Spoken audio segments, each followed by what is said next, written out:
वरुण, आप भी ग्राउंड पर रहे, हमने देखा, आपने भी काफी वोटर्स से बातचीत की है, उनका मन टटोला है। आपका एक्सपीरियंस कैसा रहा? और कल जब हम बात कर रहे थे, आम आदमी पार्टी ने जिस तरह से मीटिंग ली, अपने 70 के 70 उम्मीदवारों को बुलाया, वो क्या इंडिकेट करता है? एक शायरी से शुरू करूंगा कि वक्त के हालात की तस्वीर बदलने की इच्छा सबकी थी। अब ये भविष्य तय करेगा कि आखिर कौन सिकंदर बनने वाला है।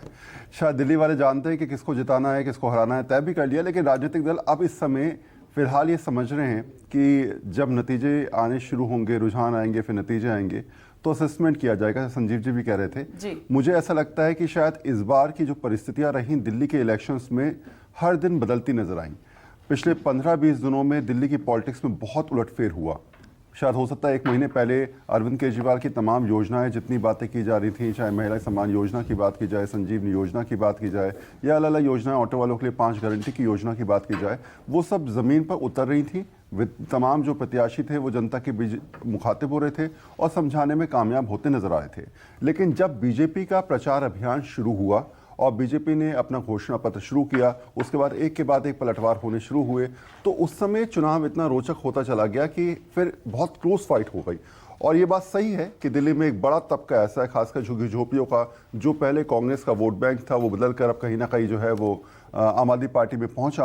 और अब वो अगर जरा सा वो वोट बैंक कटा और उसमें से 5 से 7% वोट बैंक इधर से उधर हो गया और वो बीजेपी में शिफ्ट हो गया, तो ऐसे में नतीजे कहां पहुंचेंगे, किधर जाएंगे, इसका अंदाजा शायद लगा भी सकते हैं और समझ भी सकते हैं कि इसका फायदा सीधे तौर पे बीजेपी को होगा। एक और भी पॉइंट है विपनेश, यहाँ पर कांग्रेस की मजबूती कहीं ना कहीं आम आदमी पार्टी के लिए कितना नुकसान देने वाली है और कितना फायदा बीजेपी को देने वाली है, ये भी स्ट्रेटेजिकली आजकल समझना जरूरी है। क्योंकि जिस तरीके से ग्राउंड पे लगातार हम लोग जा रहे थे, बात कर रहे थे लोगों को से, तो कांग्रेस की जो पोजीशन थी 2020 में, 2015 में, इवन 2013 के चुनाव में मुझे याद है, उस समय भी कांग्रेस की पोजीशन डाउन होनी बहुत शुरू हो गई थी और आते आते तो बिल्कुल खत्म ही हो गई थी 20 तक।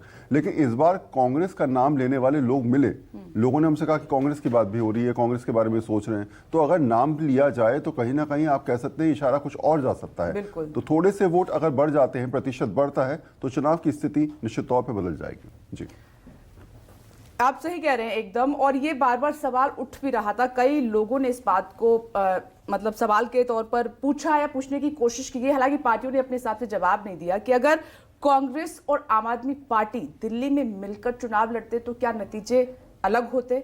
वरुण, देखिए, तय होती सीमाएं तो अच्छा होता, दूर दूर तक साथ देने वाला कोई था नहीं। हरियाणा में जिस तरीके से साथ छोड़ा, उसके बाद जो है वो इंडिया गठबंधन की स्थिति खराब होती नजर आई। अरविंद केजरीवाल, आम आदमी पार्टी ने शुरुआती दौर से कांग्रेस को यहाँ पर सुनाना शुरू किया, अजय माकन की तरफ से बयानबाजी शुरू हुई, तो वो तलखियाँ इतनी ज़्यादा थी कि संबंध बनते हुए नजर नहीं आ रहे थे। लेकिन हाँ, ये ज़रूर है कि अगर दोनों राजनीतिक दल साथ में मिलकर चुनाव लड़ते तो शायद स्थिति बहुत ज़्यादा अंतर नहीं पड़ता। मुझे लगता है कि शायद उस समय बीजेपी का कोर वोट बैंक उसके पास हमेशा से रहा है और उस वोट बैंक ने अपनी स्थिति को हमेशा बीजेपी के साथ रखा है।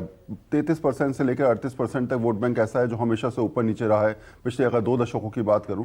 हाँ, ये ज़रूर है कि अगर कांग्रेस और आम आदमी पार्टी साथ में मिलकर चुनाव लड़ते तो आम आदमी पार्टी को फायदा मिल सकता था, कांग्रेस को भी थोड़ा फायदा मिल सकता था, लेकिन ये तब होता जब ऐसी स्थिति बनती। लेकिन कहते हैं ना कि भविष्य की स्थिति समझने की तभी हालात बनते हैं जब राजनीतिक दल ये जानते हैं और उनको लगता है कि हमारा फायदा होगा।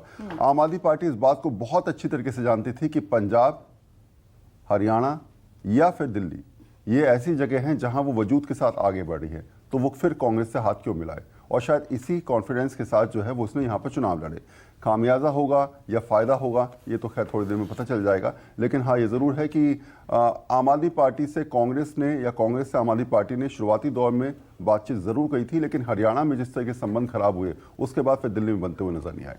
बिल्कुल, न्यूज़ 24 पर जो टैली आप देख रहे हैं अभी इसमें शून्य है, लेकिन 8 बजे से बता दें आपको काउंटिंग शुरू होगी और 9 बजे पहला रुझान आना शुरू भी हो जाएगा।